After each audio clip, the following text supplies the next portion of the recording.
दोस्तों हरियाली तीज पर इस वृक्ष पर बांध देना दो जोड़ी हरी चूड़ी। हाथों हाथ मिलेगा धन, पति की उन्नति तरक्की में 10 गुना बढ़ोतरी होगी। लंबे समय से चली आ रही गरीबी दूर होगी, दुर्भाग्य सौभाग्य में बदल जाएगा। तो आज की जो वीडियो का विषय है बहुत ही अद्भुत और सुंदर है। और इस वृक्ष पर अगर हरियाली तीज पर हरी चूड़ी बांधते हैं तो आपकी सभी मनोकामना शीघ्र ही पूर्ण होगी ही होगी और आपका बुरा समय भी सुगमता पूर्वक से गुजरेगा।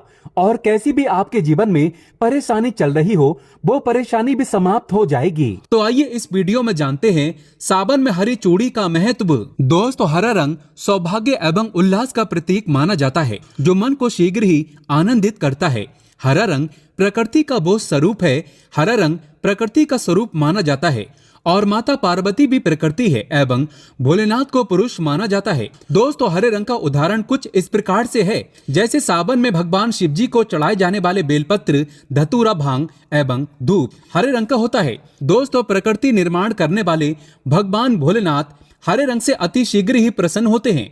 सावन में जो महिला हरे रंग की चूड़ी पहनती है, हरे वस्त्र धारण करती है, उन्हें अखंड सौभाग्य की प्राप्ति होती है। दोस्तों इसलिए कहा जाता है जितनी भी माताएं बहनें हैं उन्हें पूरे सावन के महीने में हरे रंग की चूड़ी जरूर पहनना चाहिए, हरे वस्त्र जरूर धारण करना चाहिए। सावन के महीने में जो माताएं बहनें भगवान भोलेनाथ की पूजा करती हैं, शिव पूजा करती हैं, ऐसी माताएं बहनों को हरे रंग का वस्त्र धारण करना चाहिए। और भूलकर भी सावन के महीने में नीले और काले वस्त्र किसी भी महिला को कतई भी नहीं पहनना चाहिए। ऐसा माना जाता है कि इस रंग के कपड़े पहनने से महिला के पति पर कष्ट आते हैं और उनके पति की आयु कम हो जाती है। तो दोस्तों इस वृक्ष पर या सावन में किसी भी समय जरूर बांधे हरी चूड़ी, दुर्भाग्य आपका सौभाग्य में बदल जाएगा। कैसी भी आपके ऊपर परेशानी हो, गरीबी हो, कष्ट हो, कर्ज हो, तकलीफ हो, जीवन में जो परेशानी हो वो सारी समस्याएं समाप्त हो जाएंगी। दोस्तों केवल एक ही सोमवार के दिन अगर आप ये उपाय करते हैं, हरी चूड़ी इस वृक्ष पर बांधते हैं, तो आपके जन्म जन्मांतर की गरीबी भी मिट जाती है और शीघ्र ही मनोकामना पूर्ण होगी। तो दोस्तों वो वृक्ष कौन सा है आइए जानते हैं। प्रथम वृक्ष है शमी का वृक्ष। शमी के वृक्ष के बारे में ध्यान से सुनिएगा। तो शमी का वृक्ष माता पार्वती के एवं भगवान भोलेनाथ जी का मिश्रित स्वरूप कहा जाता है। इसलिए दोस्तों शमी के वृक्ष को उमा महेश्वर वृक्ष भी कहा जाता है। पूरे सावन भर शमी के वृक्ष पर माता पार्वती एवं भगवान भोलेनाथ जी का वास माना जाता है। सावन के महीने में गोधली बेला पर प्रदोष काल के समय अर्थात दोस्तों जब ना ही दिन हो और ना ही रात अर्थात संध्या काल के समय, तो इस वृक्ष को संध्या काल के समय में गोधली बेला में या फिर प्रदोष समय में इस वृक्ष को छूने से पाप, दोष, कष्ट एवं परेशानियां केवल सावन के महीने में छूने मात्र से समाप्त हो जाती हैं। दोस्तों सावन के पवित्र महीने में अगर शमी वृक्ष की जड़ पर कच्चा दूध डाला जाए तो भगवान शिव शीघ्र ही प्रसन्न होते हैं एवं माता पार्वती का ढेर सारा आशीर्वाद प्राप्त होता है। दोस्तों शमी के वृक्ष का महत्व कुछ इस प्रकार से है। भगवान राम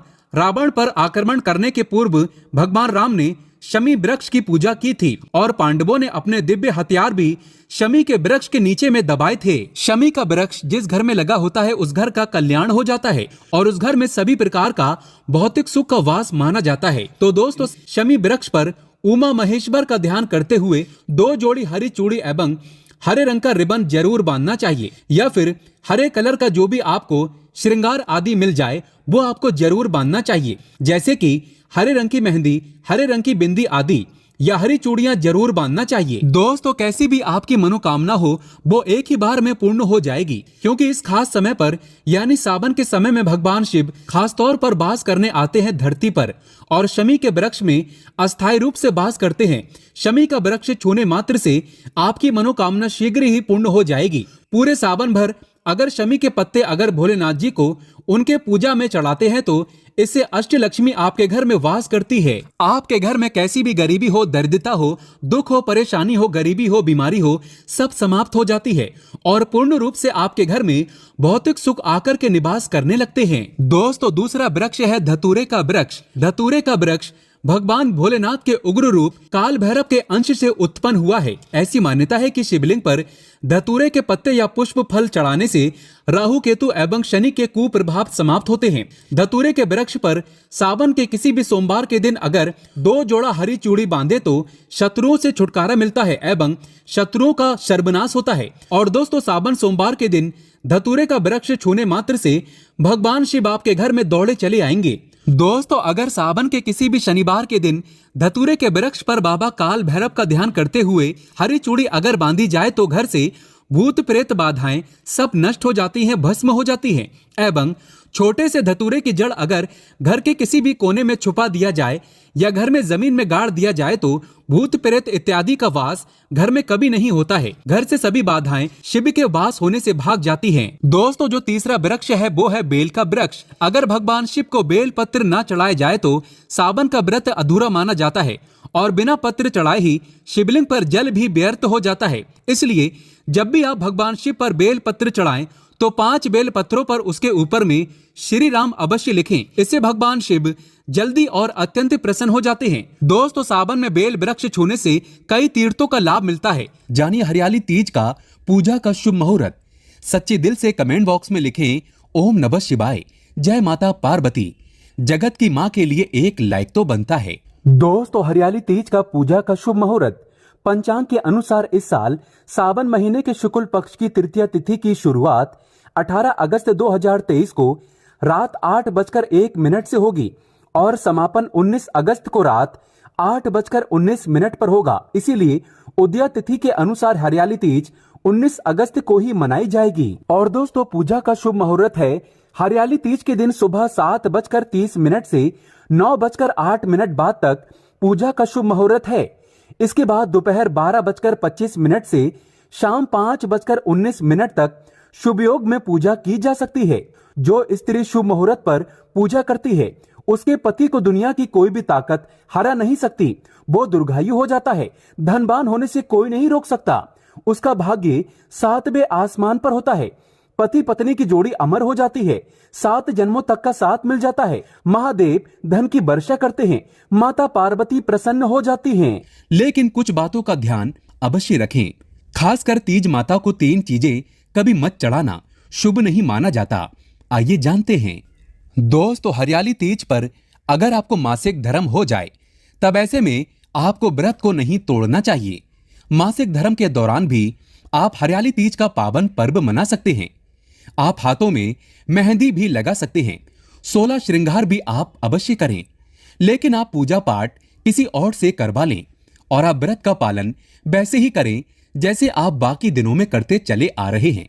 मासिक धर्म के डर से पूजा भक्ति से दूर नहीं भागना चाहिए, क्योंकि भगवान भी आपकी परीक्षा लेते हैं और ये बात हमें कभी नहीं भूलना चाहिए। आप व्रत का पालन अवश्य करें, पर पूजा किसी और से करवाएं, बहुत ही शुभ माना जाता है। इससे व्रत का पालन भी हो जाता है और आपको मासिक धर्म में कष्ट भी नहीं मिलते। दोस्तों, ऐसी मान्यता है कि हरियाली तीज का व्रत भगवान शिव और मां पार्वती के पुनर्मिलन के पर्व के रूप में मनाया जाता है। इस व्रत को लेकर देश के अलग अलग स्थानों पर और अलग अलग राज्यों में तरह तरह के नियम हैं।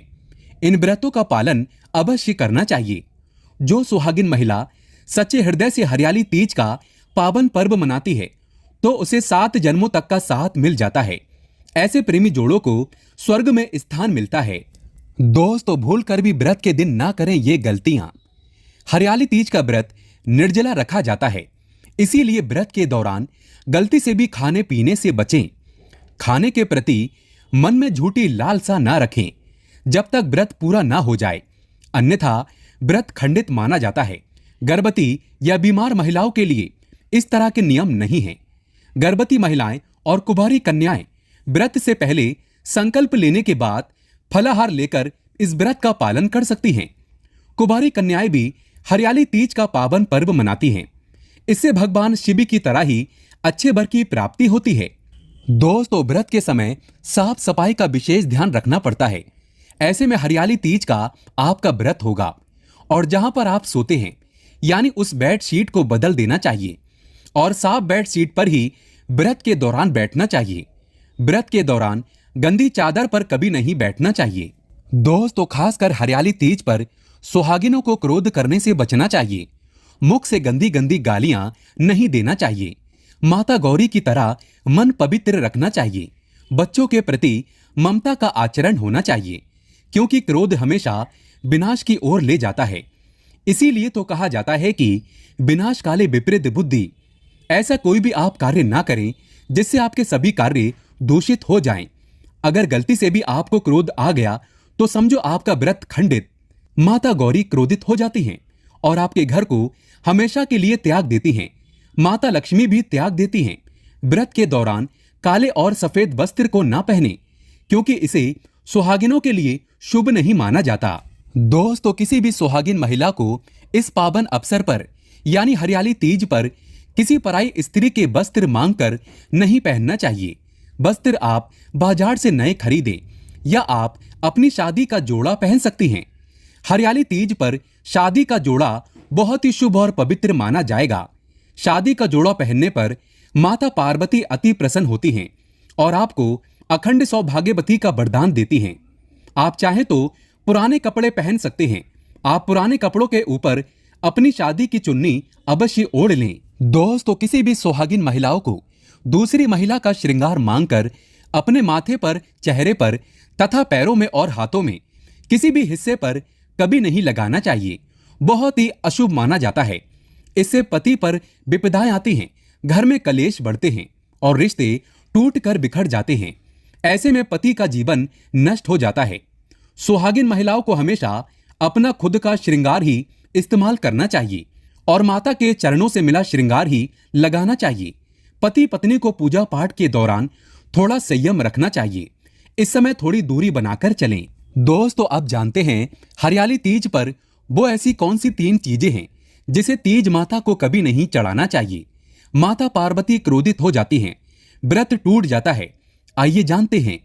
दोस्तों, जब आप हरियाली तीज पर माता की चौकी लगाएं तो लाल कपड़ा बिछाकर ही लगाना चाहिए तथा पीला कपड़ा भी बिछा सकते हैं, लेकिन लाल रंग माता रानी को अति प्रिय है।